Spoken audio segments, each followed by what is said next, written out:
Assalamualaikum warahmatullahi wabarakatuh. Perkenalkan, saya Siska Safitri dan saya berasal dari Politeknik Negeri Lampung.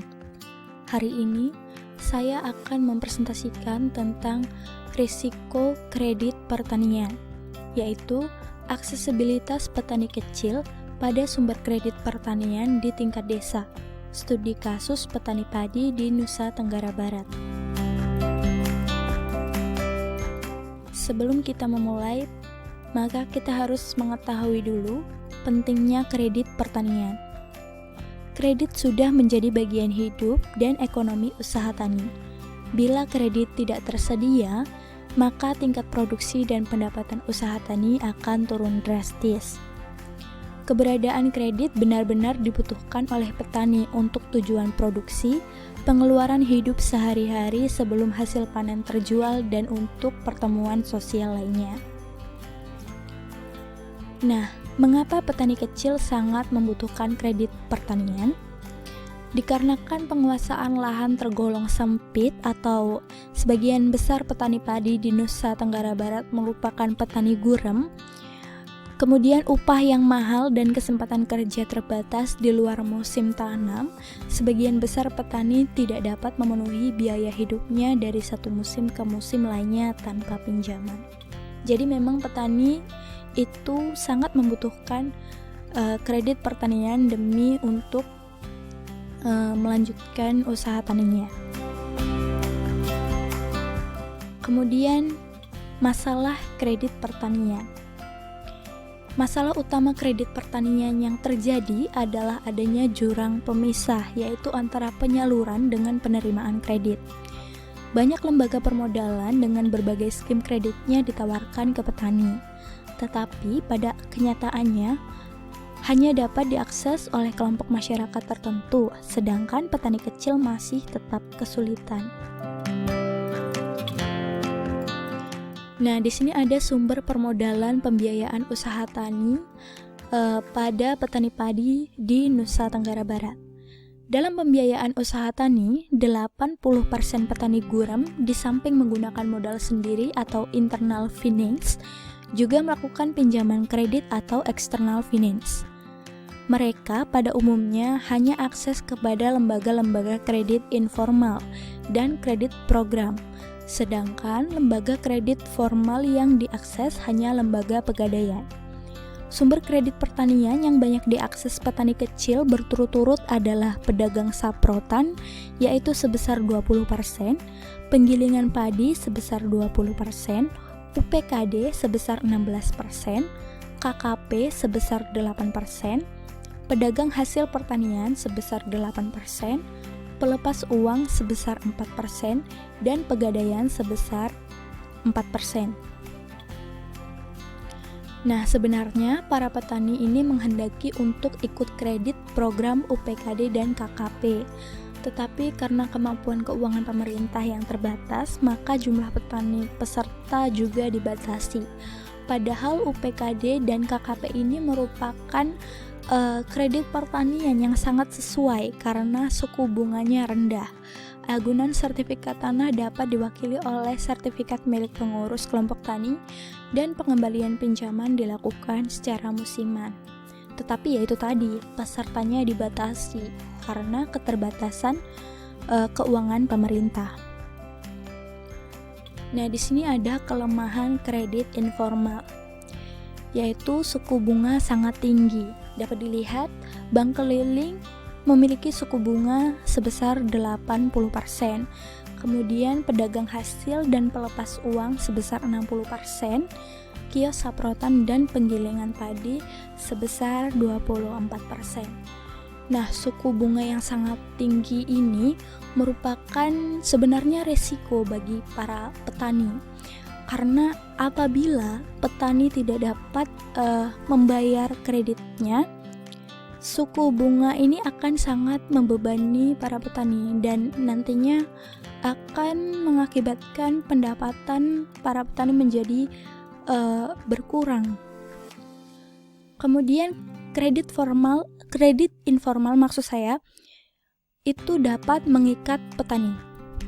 Pedagang hasil dan pemilik penggilingan padi memberikan pinjaman kredit dengan dua tujuan, yaitu di samping mendapatkan keuntungan ekonomi, juga untuk mengikat petani agar secara tidak langsung petani akan menjual hasil panen kepada mereka. Nah, tetapi di sini masyarakat petani padi di Nusa Tenggara Barat tetap mengakses kredit informal karena kredit informal memberikan beberapa keuntungan kepada mereka. Yang pertama yaitu relatif tidak ada biaya transaksi. Yang kedua, frekuensi berhubungan lebih cepat antara 1 sampai 3 kali. Kemudian lama pengurusan kredit antara 1 sampai 3 hari. Ini jelas lebih singkat daripada ketika petani mengurus kredit kepada lembaga kredit formal, akan jauh lebih lama. Kemudian di sini sebenarnya ada lembaga kredit formal yang memiliki dana dengan suku bunga yang rendah, yaitu BRI Unit Desa dan BPR. Nah, masing-masing memiliki suku bunga 24% dan 36% per tahun.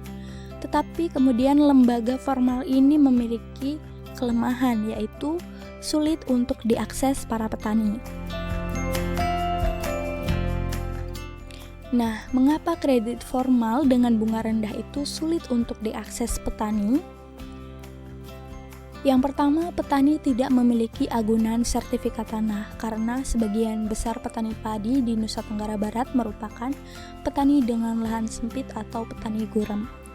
Kemudian, pembayaran secara bulanan tidak sesuai dengan usaha tani padi yang memberikan siklus produksi musiman.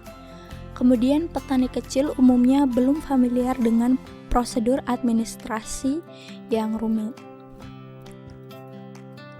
Alasan lain petani tidak mengakses kredit formal, yang pertama, keuntungan tingkat bunga rendah yang diberikan dikalahkan oleh lebih banyaknya waktu dan biaya yang dikeluarkan untuk mendapatkan kredit. Lembaga informal juga memberikan beberapa keuntungan.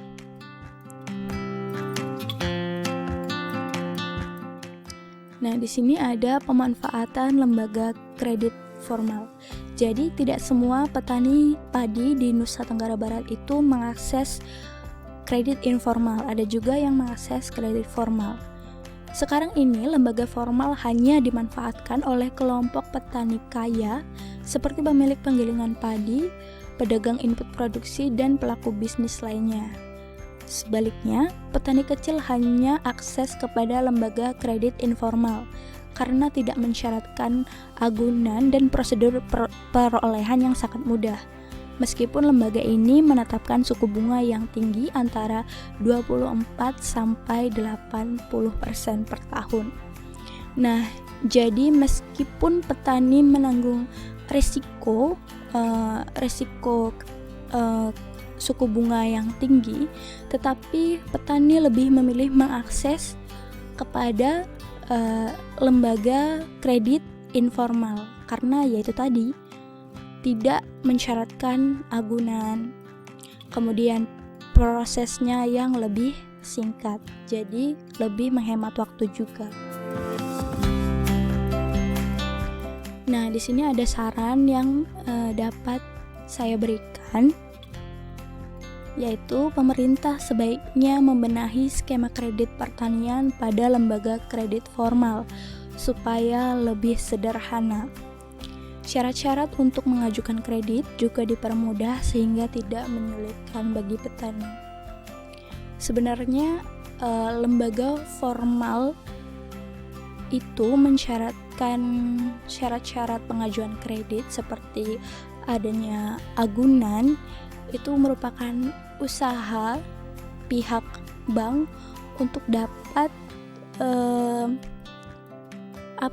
meringankan resiko yang mungkin terjadi apabila petani tidak membayar kredit tersebut. Jadi mereka memang membutuhkan jaminan berupa agunan, tapi di sini diharapkan pemerintah dapat menemukan titik tengah antara petani dan pihak perbankan agar sama-sama tidak ada yang dirugikan. Nah, mungkin itu saja yang dapat saya sampaikan. Kurang dan lebihnya saya mohon maaf. Saya akhiri. Wabillahi taufiq wal hidayah. Wassalamualaikum warahmatullahi wabarakatuh.